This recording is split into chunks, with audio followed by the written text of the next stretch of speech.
find housing that connect to treatment and supports and begin a process of recovery. This video presents the information on the skills, services, and programming that make this possible. We hope you find it helpful in the important work that you do.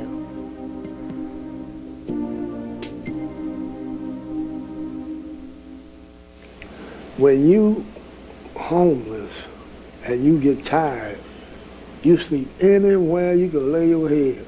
I used to get the flu, and I couldn't stay outside in the cold, you know, raging storms and real cold, and with the flu where you can't stand up and stuff like that.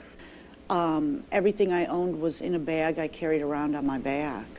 That was my life. That was my, like my security blanket was carrying my bag around. And people treating you like you're nothing, you know, and they don't know the circumstances or the situations that led to the homelessness. And it comes straight down to the assumptions that you're illiterate, you're alcoholic or drug addict, or you're just lazy and you would rather be out on the streets than to follow rules. I had a feeling of being on the edge of the world. I needed help to feel that I was part of society. In this video, you will learn successful techniques to engage individuals who are homeless with a mental illness. The information in this video is presented in 3 distinct but complementary segments. First, we address engagement skills that homeless service providers need. Second, we introduce engagement for mental health clinics. And finally, we show how program administrators can support the process of engagement.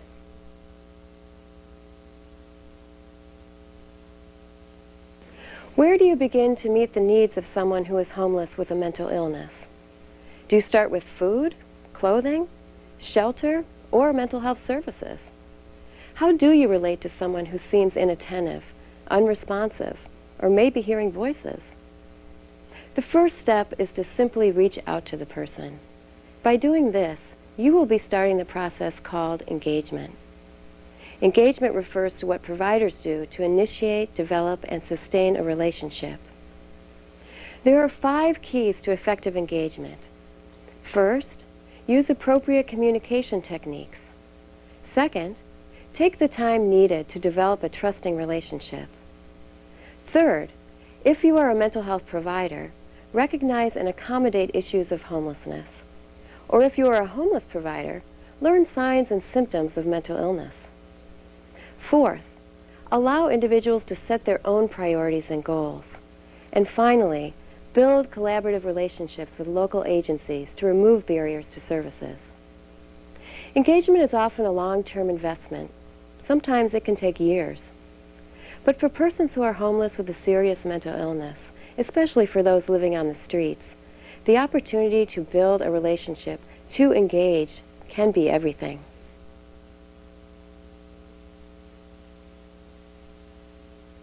The demeanor of the homeless shelter worker is an important factor, whether they seem to be empathetic or whether they seem to be cold. They expect them to be able to jump through hoops, and they don't understand that a homeless person is somewhat disoriented and doesn't have the capacity to follow orders strictly. I like the workers at the shelter, and they gave me hope. Like when I first went to them, they told me where the soup kitchens were, so I went, oh my gosh, I can eat. And then it's kind of like you build a trusting relationship, because if someone's going to tell you where you can go to eat and you see them again, then they're okay. They're not going to hurt you, probably. I need to know that they'll be there for me, that they're very supportive.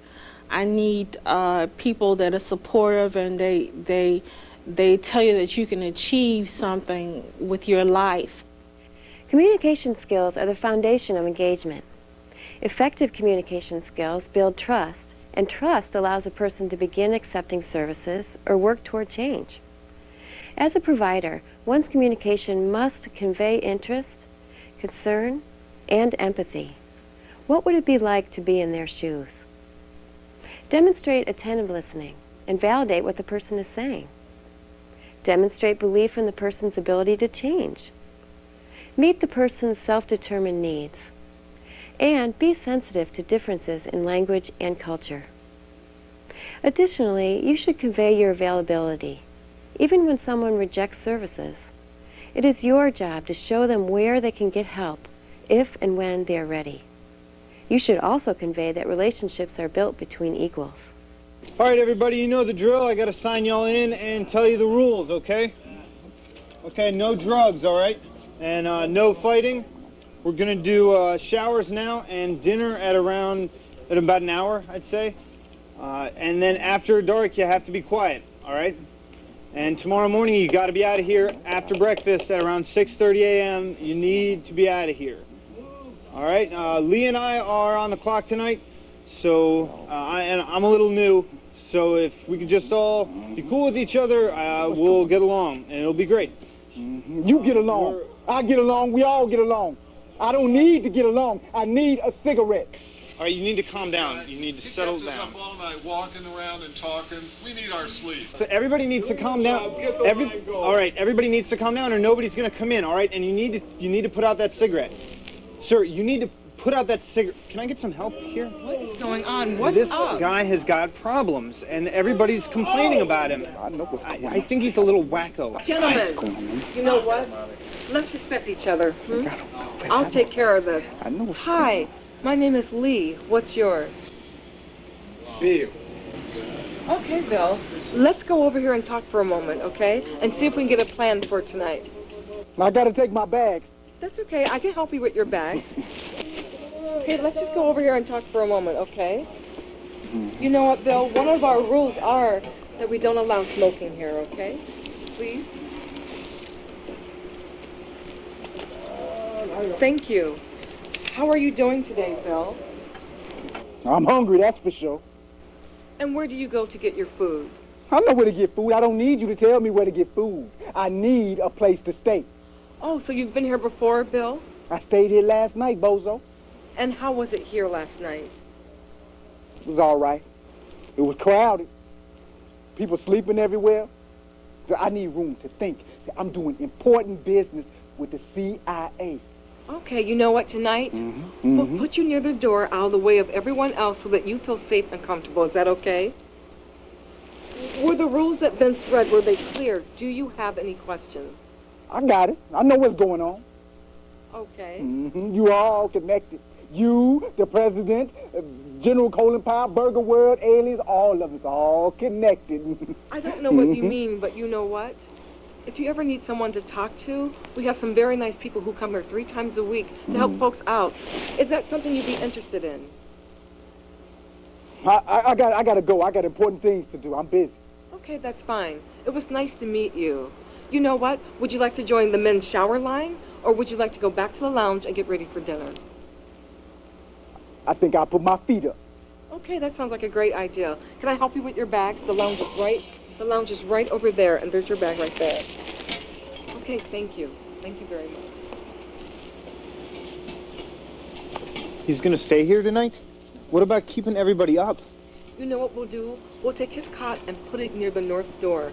That way he'll be out of everybody else's way. And I told him I would do that for him. He'll feel safe and comfortable. I'm surprised he even talked to you for that long. You know, I think he may have a mental illness, but I'm not sure. I'll talk to the community outreach workers tomorrow, and they can check in on him and just meet with him. Okay, you know, I don't know anything about that kind of thing. And to be honest, I was a little afraid there earlier. I know you were. I mean, I didn't know where he was coming from. Why do you think he has a mental illness? Well, you know what? His ideas, they don't make any sense. And he's wearing way too much clothing for the season. And he has a hygiene problem. So all these different things tell me that he may have a mental illness.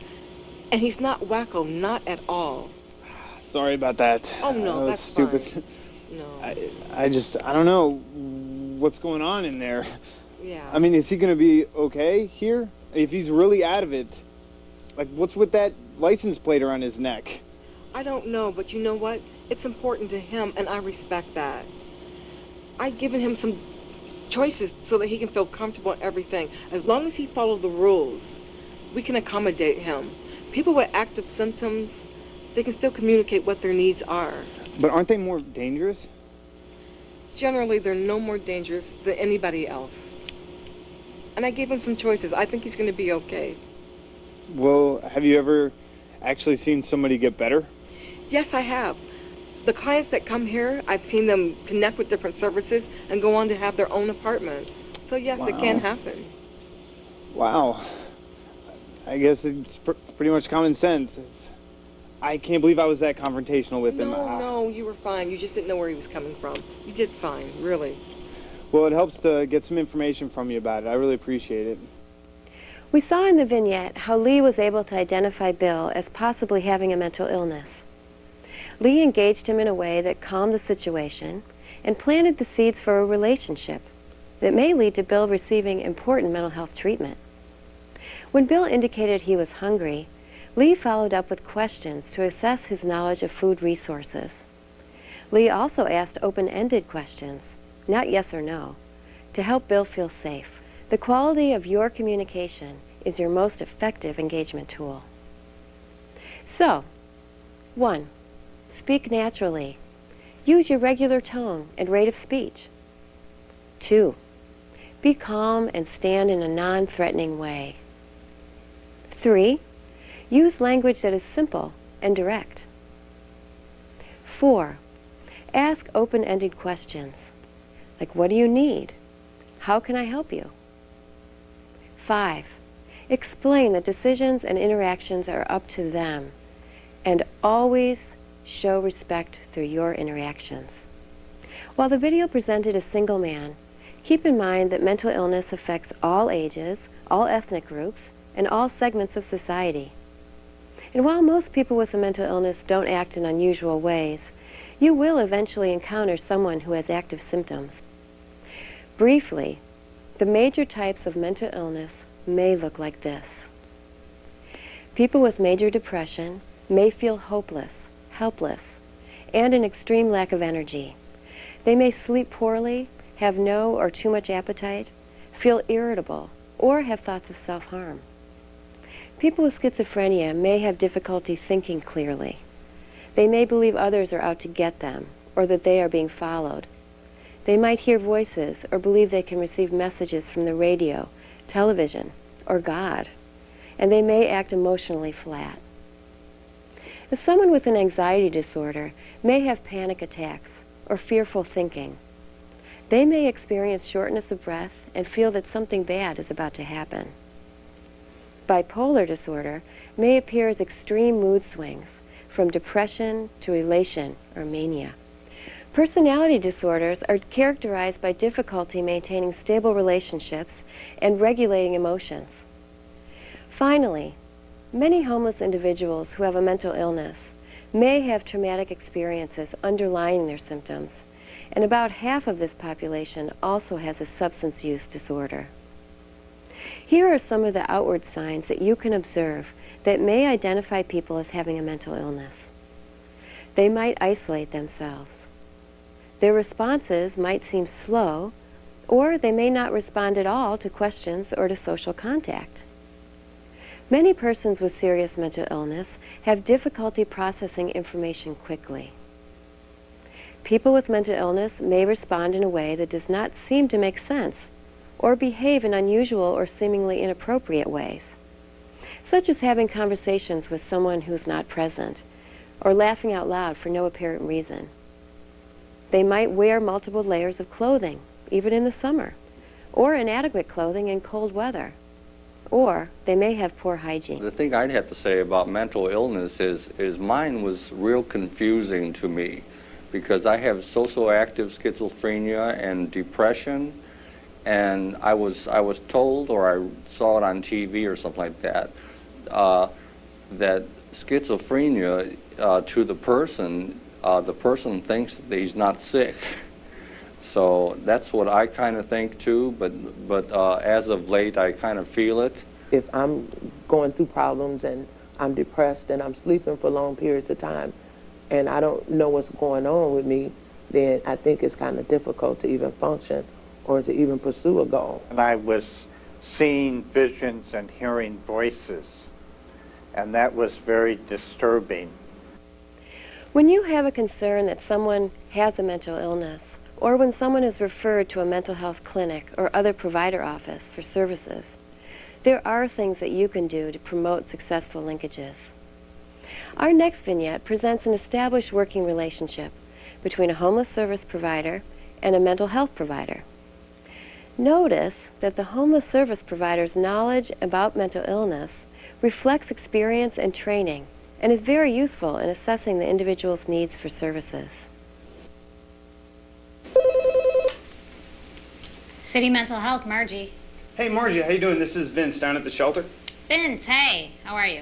Pretty good. Hey, I wanted to let you know that a guy we've been working with for a while now, Bill, I think I told him about you. He's finally ready to visit the clinic. Right, yes, okay, I remember. You've been working with him for quite a while now, right?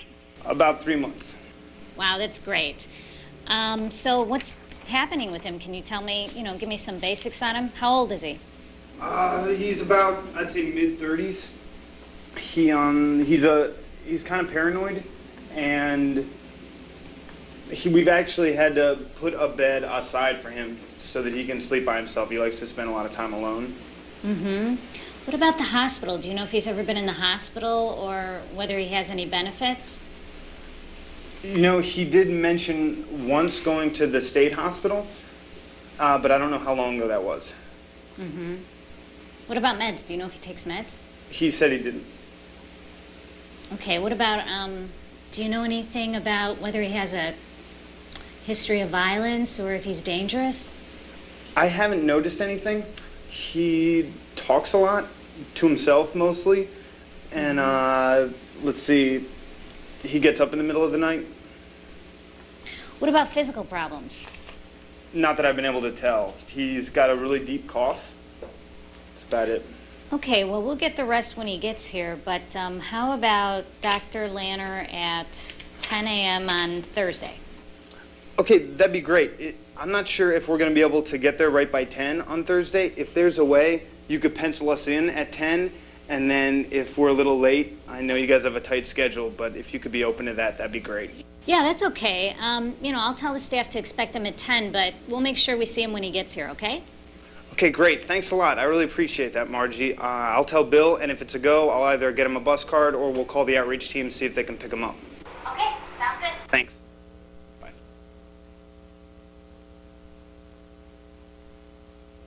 I wish that they would study up on resources that they could give clients who were potentially homeless, where people can get food, how people can survive. I wish they could just make a little pamphlet of like reconstruction for homeless people. Like, here's where you can go to eat, here's where the laundromat is, here's places where you can go that are safe. They have a very good system there. They have a psychiatrist and several psychologists and social workers, and they have regular hours like a drop-in center, and they have snacks and coffee and juice there.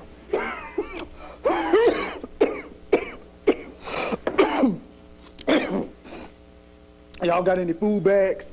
No, we don't have any food bags here, but how about some coffee? Cream, not sugar. You got it. Help yourself to some bagels and coffee. Cream, not sugar. Cream, not sugar. Are you here to see someone? Vincent. Oh, yeah, we've been expecting you. Are you Bill? Nice to meet you, Bill. We know Vince very well. Here are the list of shelters and churches in the neighborhood that offer food bags. Why don't you take one? And have a seat, and somebody will be out in a minute to see you.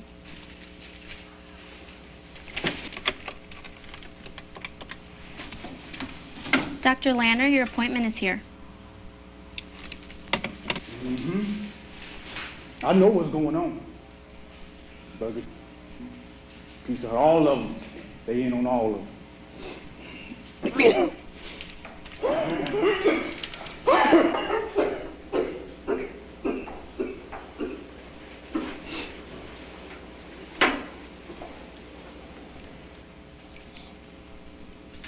Hi, I'm Dr. Lanner. Vince said you'd be coming by. You're Bill, aren't you? Dr. Lanner, here are the intake forms. Let's hold off on that right now, Lisa. Thanks. How about coming back to my office so we can talk?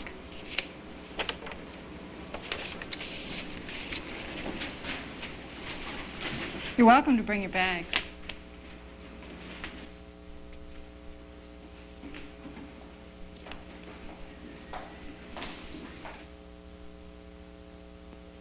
There are a few specific considerations to keep in mind when working with a person who is homeless. The first is trust. A person who is homeless might not trust you immediately. And when you think about it, wariness can be an important survival tool on the streets. Approaching a person with respect and empathy will increase your ability to form a trusting relationship. Second, allow interactions to proceed at the individual's pace. The relationship may take weeks or months to develop, and so it is important to work within a flexible time frame and not to rush. A third consideration is to remember that the person is probably under great stress. The experience of homelessness can be very traumatic. Keep this in mind and don't create additional stress by pushing your own agenda of housing or mental health treatment. Be sensitive to the fact that persons who are homeless have many competing priorities. And finally, basic needs must come first. Be willing to provide help or information on getting food, clothing, medical care, public benefits, or housing. People are more likely to speak with you if they've eaten and know there will be a roof over their head. Your assistance in meeting basic needs lays the groundwork for a future relationship. People learn you can be trusted when you give them what they want and need.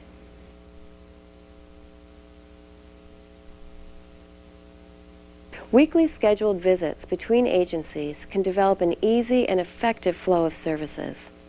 This is called co-location. Co-located services build relationships between agencies, not just workers. Agencies that co-locate provide more services and reach more people in need.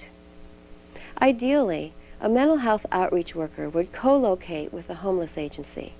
However, when this is not possible, then collaboration between agencies is a must. I think at my level, we have a whole new horizon, and it's very important that we start to look at things differently. We start to think of things innovatively. We start to look at how we can creatively change the system. And if systems integration is a way to do creative changes, I think it would behoove us to move forward in that direction.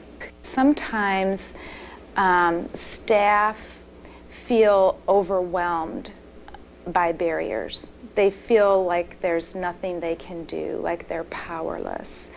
And so often I see my role as helping staff to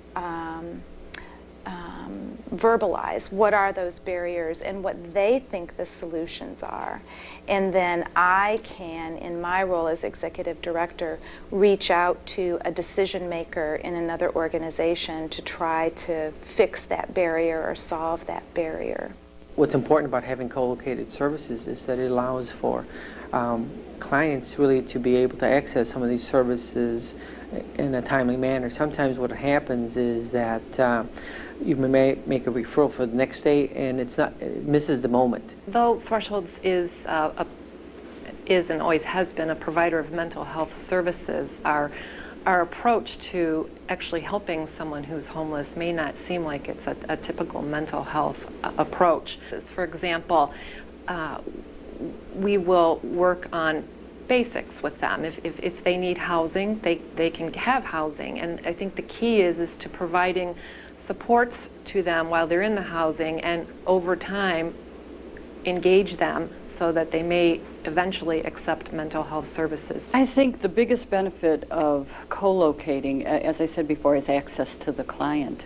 But I think the most rewarding thing and the biggest benefit is getting clients into treatment, at least beginning to show them what's available And we don't always keep them the first time around or even the second time around, but because they know we're there and they know that we're welcoming them with open arms and want to work with them, one of the things we see is they come back. If we don't collaborate, then the person that suffers is the person who's homeless and mentally ill. The needs of individuals who are homeless with a serious mental illness are so diverse that no one agency can meet them all. By working together, we can provide responsive and varied services.